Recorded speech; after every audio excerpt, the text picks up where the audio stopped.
Hello, all my lovely degenerative monster fuckers just the same as I. Welcome to another episode of Monster Prom. Tonight we'll be fucking a corpse. Yeah! Let's go. One player, first term, short game. Spooky high school, the sweetest years of our lives. Back then we were young and unafraid to fuck corpses. Sometimes reckless, sometimes brilliant, sometimes just fucking corpses. But always willing to live life to the fullest. But I'm not gonna say it every time, you just infer. We are on a wild journey to discover who we really were. Who would be the most likely to fuck a corpse? Probably Brian. He's a zombie. Is that cultural appropriation? It's a fictional universe. And we had yet to experience its ultimate challenge, the Monster Prom. I remember it clearly. 3 weeks were left, and as we fantasized about our dream prom dates, we were all scrambling to catch the attention of one of our 6 most charismatic classmates, all of whom were alive, except for Polly. Miranda Vanderbilt, 19, a sweet mermaid princess who was as cute as she was genocidal. Damien LeVay, 21, a fearless demon with a taste for destruction and a love of fire. Scott Howell, 21, a werewolf athlete who compensated for his rather small brain with a stupidly huge heart. Liam DeLioncourt, also dead, 400-something. A hipster vampire whose standoffish demeanor hid that he was truly a lovable dork. Polly Geist, famously dead, 22, probably. A party ghost of insatiable hunger for all the wrong things. What?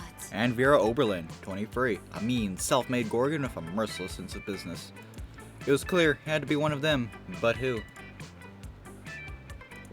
We only had 3 weeks to choose our prom date, and even more daunting, we only had 3 weeks to woo them and conquer their heart. But as I already said, we were young and unafraid, and we were ready to start. Fucking corpses. Welcome to Monster Prom's stupidest pop quiz ever. All minds are rotten, but they're rotten in so many different ways. Worry no more, we're now using our PhD in bullshit to diagnose which kind of deviant sicko you are. Monster Prom's stupidest pop quiz ever to we'll throw a bunch of absurd questions at you and turn your answers into your character stats. This way each of you will start by having stats that better reflect your true selves. Let's start. Better reflect your true selves, and yet we almost always play meta and go for the stats that will guarantee us success.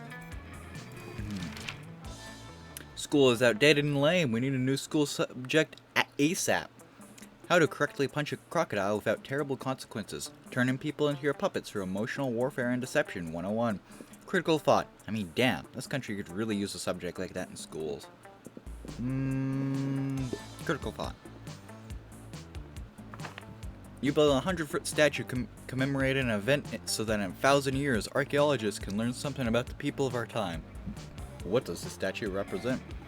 Your least favorite political figure being devoured by rabid rhinoceri, which are also covered in badass tattoos.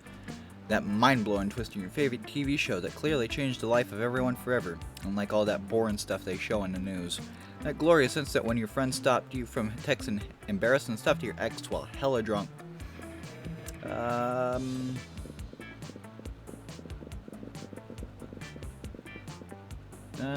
Rhinoceri.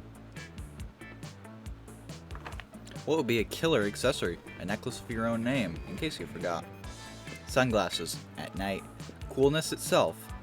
Fancy brass knuckles. Shiny armor. A fabulous purse made from the skin of your worst enemy.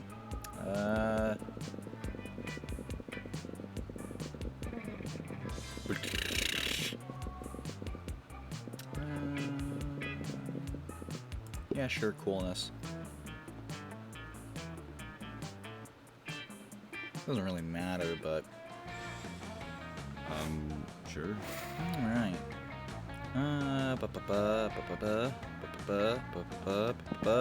To class. That day, you listened to your elders and learned valuable lessons.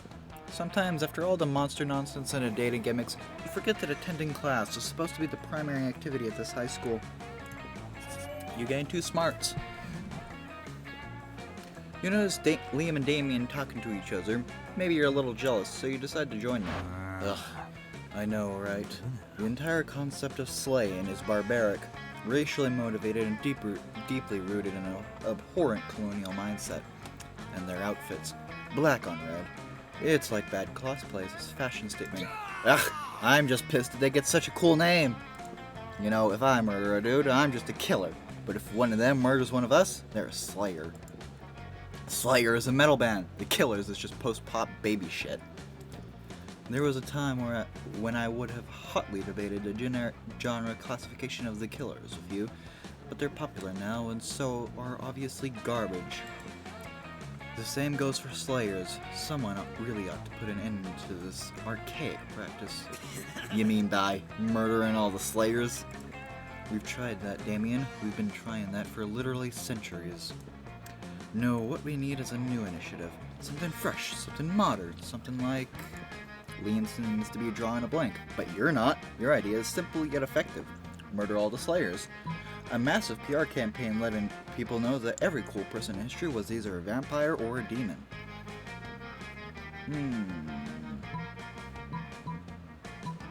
So is either smarts or creativity. This is definitely boldness, though. Oh. You had me at massive PR campaign. Then you lost me at cool person, but then you got me back with history. Oh, I can't wait to educate the ignorant public. For example, did you know that Caligula and Jack the Ripper were the same vampire? Yeah, everybody knows that. But did you know Virginia Woolf was a demon? Yes, A Room of One's Own was originally titled A Doom of One's Own. Oh, we've got so much research to do. Come on, Damien, let's go to the library. Fuck! You've doomed Damien to his own personal hell, but Liam's on cloud 9. You gain 2 smarts and 1 charm.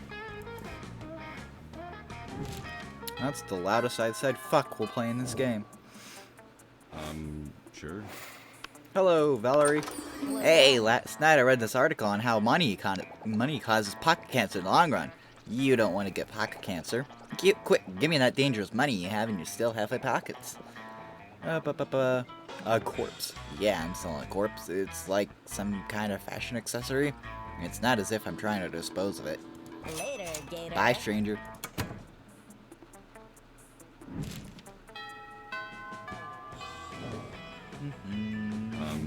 Sure.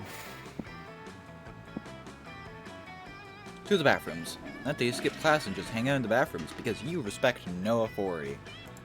I guess some people just want to watch the world burn. By skipping class and hanging out in the bathrooms. You give 0 shits, but you gain 2 boldness. After that, you engage in a deadly match of truth or dare or death with Polly. And that would be a super interesting event to cover. But then the 2 of you spot Miranda and Liam deep in an intense conversation. And that's bound to be much more interesting. Hey, you babes, you were making quite a noise, and I love anything that makes quite a noise. What's up? Hey, you two. Miranda and I were having a creative disagreement. You see, we wanted to start our own school club. You know, an intellectually rewarding extracurricular that enriches our minds while probably not being mentioned ever again in the future. Because continuity at the school seems to be a bit random. Yes, the meta jokes. Noise! Let's do it! Y'all know my fave things in the world. Drugs? Sexual activities? Noise? No, dummies. That too, but I meant chess and Russian literature. Stop treating me as if I were 2-dimensional.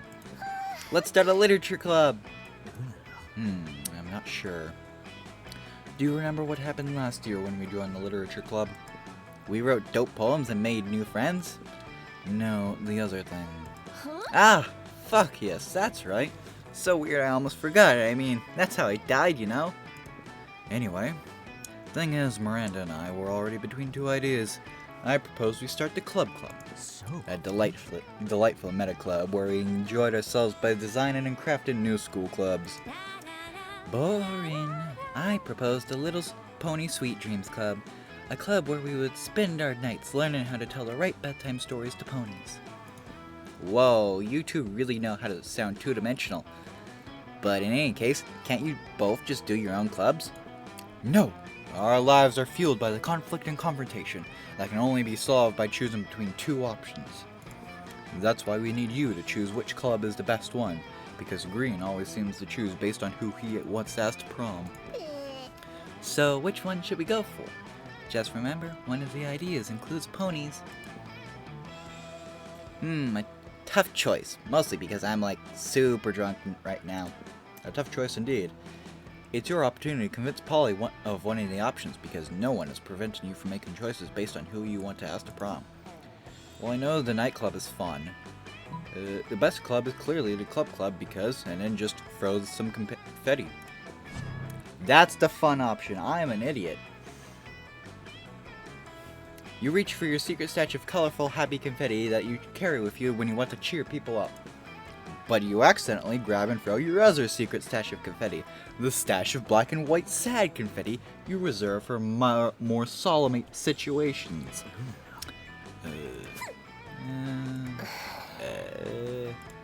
Boo, not cool.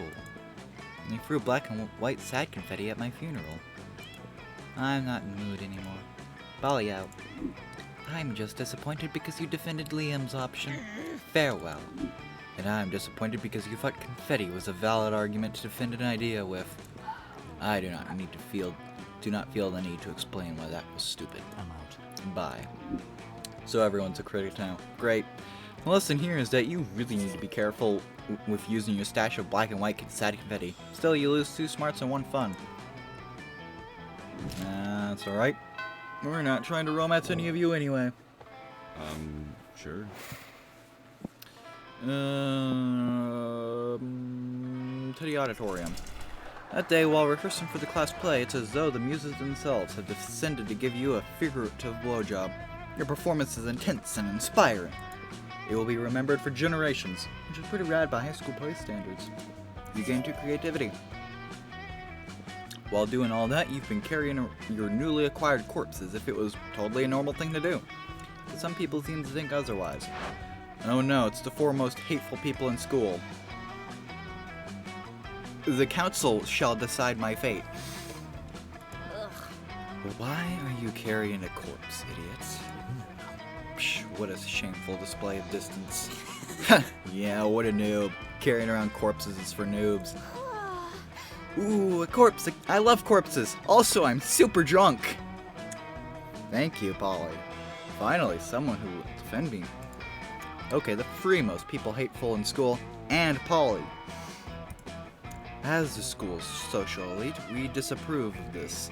I'm the head of the hierarchy, and I can't condone such stupidity under our domain.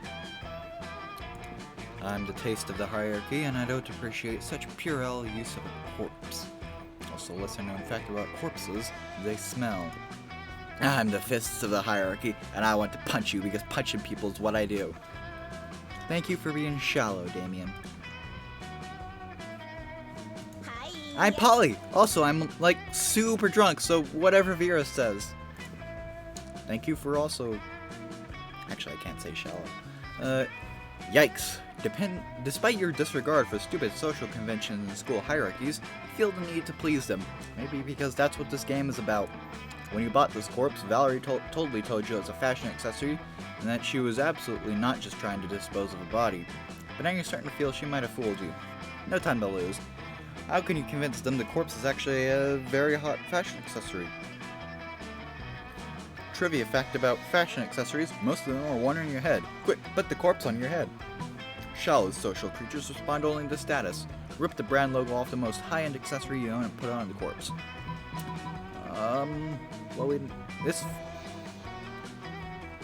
This is either smarts or money. This is either fun or smarts. I mean, even by a factor of 1, my fun is higher. This could also be creativity or charm. This has a higher likelihood of not screwing me over, I think. Swiftly, you gather the corpse and place it on your head. Your classmates remain silent, looking at you. The tension is great. You do your best to look serious and fashionable. I think what Green is trying to tell us is that this corpse is a hot fashion accessory. Yes, indeed. Most fashion accessories are worn on your head. Hats, glasses, earrings, hats. Yeah, I think it's cool how he's wearing a corpse on his head and he's still like really cool about it. Fuck, I'm like big time drunk. Like tomorrow my hangover will have a hangover. Wait, am I tripping or is Green wearing a corpse on his head? I mean, I did a bunch of super shrooms earlier, so I might be tripping. You're not tripping, Polly. Well, you are tripping. But also, Green is in fact wearing a corpse on his head. And you know what? He's doing it in such a confident way. I hereby conclude that a corpse counts as a very hot fashion accessory. It would also be a pretty convenient way of disposing of the many corpses my ventures might or might not produce. I agree. Confidence is what really counts when deciding if something makes for a good accessory, even if that something is completely not hygienic or healthy. Still drunk! And so all of them signed a decree that establishes a corpse as an acceptable fashion accessory, as high school bureaucracy requires. Today is a bright day to have a corpse in your possession. You gain 2 charm and 1 smarts. It is a good day to have a dead person. Sure. You're just about to take a bite of your sandwich when some douchebag rips a hole in the fabric of reality. It is I, the interdimensional prince. I have searched far and wide for a hero capable of solving a most fiendish riddle for me. The riddle of how to get my TV to switch from HDMI 1 to HDMI 2. I've tried everything short of actually using the remote control. You heave a deep sigh and accompany the prince to his dimension, where you solve his problem by using the remote control. You truly are both wise and generous. As a thank you, please allow me to teach you one of my kingdom's customary rituals. Perhaps laser communion might interest you, or reverse baptism, or eggs. The choice is yours. Fuck that, let's make up our own ritual. How about the ritual where you give me a pile of money and go away? Let's make up our own. Ah, we have a ritual for this. The ritual of making up rituals. It's why we have so many dumb and bad rituals. First, we get incredibly high on interdimensional weed. Then we pretty much do whatever we want and make it illegal for people not to do that thing once a year. Sounds good to you? You guys get ripped and invent a holiday called Shrimp Christmas. It's Christmas, but everybody just gets stockings full of shrimp delivered by a giant shrimp. It becomes so popular that it leaks out over into your dimension, where it replaces actual Christmas. You gain 4 creativity. Everybody, let's make Shrimp Christmas a thing.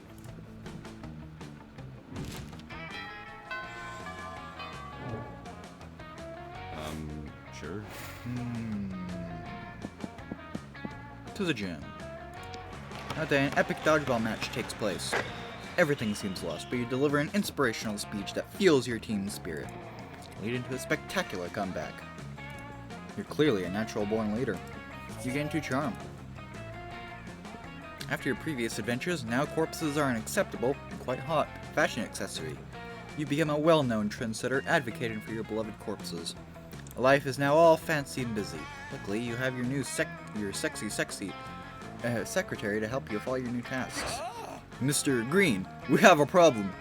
If you had assumed your sexy secretary had to be female, then shame on you. It's been leaked that Vogue's next issue will include an article titled 10 Reasons Why Wearing a Corpse as a Fashion Accessory is Not Chic and Probably Also a Crime. I've done some research and found the journalist. It's a bro called Fyodor Fedora. What should we do, boss? As Vogue rules dictate, the only way to subdue a Vogue journalist is by out-journalizing them in a journalism duel to the death. Sometimes people need a little push in the right direction. Kill his family and send them their severed heads as a warning. These both feel like bold options. This one feels like fun or charm or creativity. Ooh, this could be fun. Oh, let's take a risk. Nice. Ooh, cool. To the death. Yeah, because duels to the death never go out of fashion. Let me choose the best outfit for your duel, boss. And so you engage in a journalism duel with Fyodor Fedora. To out journalist Fedora, you write an article titled 10 Reasons Why Wearing a Fedora is Not Cool and Definitely a Crime. It is a very eye-opening article that reflects on the social circumstances during the 20th century that destroyed the fedora's popularity as a symbol of masculine fashion.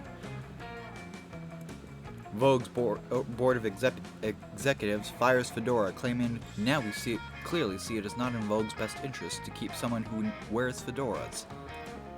Also, the fact that he just lost a duel to the death makes us believe he is not a safe bet in the long term for this company. Oh, and they're right. Your article is so good that you win a Pulitzer. Which you totally used to bash Fedora's head into a pulp. Hooray for murder, boss! Yes to murder, but for all the right reasons. And also, Vogue publishes your article, and Fedora has become so uncool that it actually fuels the sale of corpses as a fashionable alternative to them. Vogue pays you free money, but they assure you that the real payment has been an experience. Hey, profit. Sure. To the bathrooms. But you skip class and just hang out in the bathrooms because you respect no authority. While in the bathroom, you tell yourself in the mirror that you're so bold you would kill a tiny, big-eyed turtle with your bare hands. That monstrous act would instantly give you 500 boldness. But come on, you're only just talking to yourself in the mirror. What's the merit in that? You know what? You can keep 2 boldness anyway for saying that out to yourself out loud. When you're finished peeing, you realize there's a hullabaloo going on in the bathroom. Why is there always a hullabaloo in the bathroom? It seems that Liam's reverie has been interrupted by the appearance of... There you are, Liam! We've been searching the whole school for you. Why is everyone always hanging out in the bathrooms? Look, guys, there are monsters here, you know? I don't, associate with you anymore. When I was young and naive, I went through an ironically helpful phase where I hung out with the Coven. Please don't tell anyone in green, it would ruin all my cred. This is bigger than cred, Liam. If you don't work with us once again, the world will surely end. It'll be a catastrophe. Right. But there's a new club opening in Sotran, south of Transylvania. I can't tell you any more than that because it's sort of exclusive, and I don't think your style is up to the dress code. Why don't you try branching out a little in terms of color palette? We didn't come to you for fashion advice. We came to you because it is a well-known fact that witches need a supernatural being for help, especially mid-season. The big bad this season is particularly difficult. What season do you keep talking about? Oh, spring, fall, winter, whichever, pick one. The only thing I will be picking is which socks go with this bow tie for this bloody rager tonight. I'm not part of your scene anymore. Move on. But the Coven aren't moving at all. What a great opportunity to help Liam out. Heroically volunteer takes Liam's place and help the Coven with their lame mission to save the world. Fight the Coven. Seriously, your little event is nothing. In fact, we might just destroy the venue. No one threatens your manpire. You spring into action, punching the nearest Coven member in the face. Wait, what the hell? We're trying to save the world. By disrupting Liam's plans, not on your watch. Your fists and feet of fury whirl into action. The Coven feels your wrath. Oh my god. We really need to stop asking our classmates for help. These people are the worst. After that, the Coven disappears. Finally. Like, the world might still end, but at least they're gone. Thanks for doing that. Hey, I do have a +1 for tonight, if you can stay ironically aloof and sincerely above it all. You totally can. Tend to be the aloofest clown in town. You gain 2 fun and 1 boldness.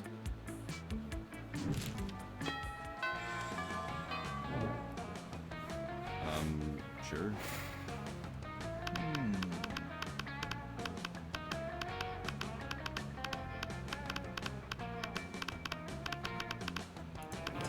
As usual, Miranda sits before her immaculate array of carefully arranged silverware. Damien, predictably, is examining her biggest knife. So this was the one for killing people, right? What? Disgraceful. Good heavens, no. This is the butter dagger. It would be unseemly to use it on meat. So what then? Am I supposed to use this scrawny looking knife to kill a dude? No, no, no. If you simply must kill someone mid-meal, it is customary to use the fish knife. This is Merfolk court silverware, after all. That tiny thing? I might as well wait for my victim to die of old age. This is usually how it's done in my kingdom, yes. That or poison. This is ridiculous. Oh, you there! Which knife would you use to kill a guy? And don't say the fish knife. The fish knife. A spoon. What, you need blades to kill people? Holy shit, that's so much more metal. Why didn't I think of that? I guess when the only tool you have is a knife, every problem looks like a problem you should stab with a knife. Thank you for opening my eyes to the world of silverware-related murder. But which spoon? This is very important. Do you mean the teaspoon, or the dessert spoon, or perhaps the caviar spoon? No, no, no. None are appropriate. What about this spoon here, the one with the jagged edges on it? Oh, you mean the murder spoon? Of course not. That's for hard-boiled eggs. Damien nods thoughtfully, but pockets the spoon when Miranda's not looking. Looks like this school is about to get a lot messier.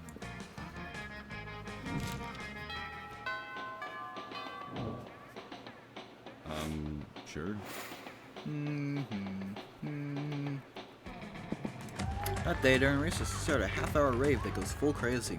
You have no idea how it escalates so much, but at one point there are like 300 people. Someone summons demons from a nightmare dimension. The consequences might distort the fabric of reality itself, but who cares? It's a rad party. You gain too fun. Ah, life is good. You're a successful trendsetter that has moved monsterkind forward to a more corpse-friendly society. Or, it would be good if you weren't about to crash into free-based enemies of progress and inclusiveness. Ha! Are you carrying a corpse? What a lame loser. Corpses are dumb. We're taking your corpse so we can make fun of it. The bigots. Hey! A corpse, give it to me! I want its loot. Also, you're a monster, right? Prepare to die! The haters! It's me, the interdimensional prince. I'm here in your dimension to marry some cute high schoolers. Ooh, what's that you're carrying with you? Is it some kind of dry, skinny, funky, smelly high schooler? Can I marry it? And, the interdimensional prince. Let's settle this with the creeps. Or whatever. This dude isn't good news for sure. This can't be good. You're surrounded by jerks. It's time to fight for your corpse and for a more inclusive and corpse-friendly society. But how? No, you're woke enough to acknowledge your corpse doesn't need knight in shining armor to protect it, and it can protect itself. Love is always the answer. Wink. Corpse can protect itself.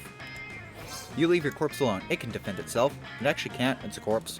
But you've become so woke that you've achieved level 12 of awakeness. At that level, your awakeness is just so strong it affects those around you. Whoa, bros! I think maybe bullying a corpse, or anyone for that matter, is not cool. And I feel like looting corpses might be bad, so too. It's a very weird feeling. Maybe it was the cockroaches burritos I ate before. Yes, I know what you're feeling. I suddenly see how marrying a corpse isn't okay. But what about fooling high schools in the marriage? Cannot we settle for that? Well, I guess you can't work miracles. Let's all share these newfound realizations on the internet to feel self-righteous and be judgmental and patronizing to other people. The awakeness effect will fade soon, but you've made the world a better place for a few minutes at least. So feel free to feel self-righteous and even to be a bit judgmental and patronizing to other people. Ironically, you end up saving your corpse.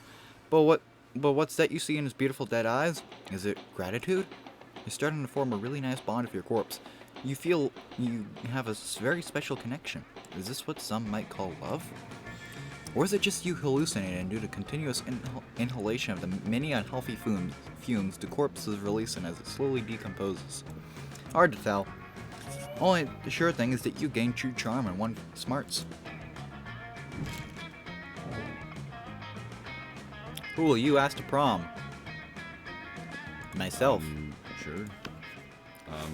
Sure. You ask nobody to prom, because none of them are as cool as a corpse. You ask your corpse to prom, and for sure, it doesn't say no. So a date it is.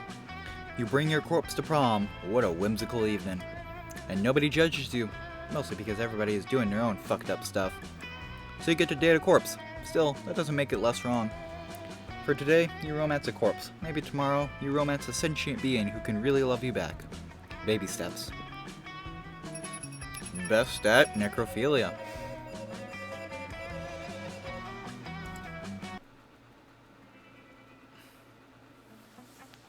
Those 3 weeks were maybe the most epic and absurd weeks of our lives. After the Monster Prom, we kept on living our lives, falling in love, battling for friendship, and learning about who we were and who we could be. And you know what? Like it always does, life happened, and it was wonderful. Liam returned to help the Covenant Season 7, and critics still say that it's the best season to date. Scott became a world-renowned athlete, but he ended his career to come back to his hometown and take on a job of the athlete he admired the most. Now he's back at high school again, working as the coach. I still think that's my favorite character wrap-up because it's just so wholesome. Damien became an interior designer specializing in torture machines. Last month, Vogue magazine called his products the refined marriage between macabre and chic. For those 3 weeks, the Monster Prom seemed larger than life, and it was gone, just like that. The battle for Monster Prom might have ended dead, but there were plenty of battles left in that war called youth. But once again, we are young and unafraid, and we were ready to start. That's our episode for tonight, folks. See you next time.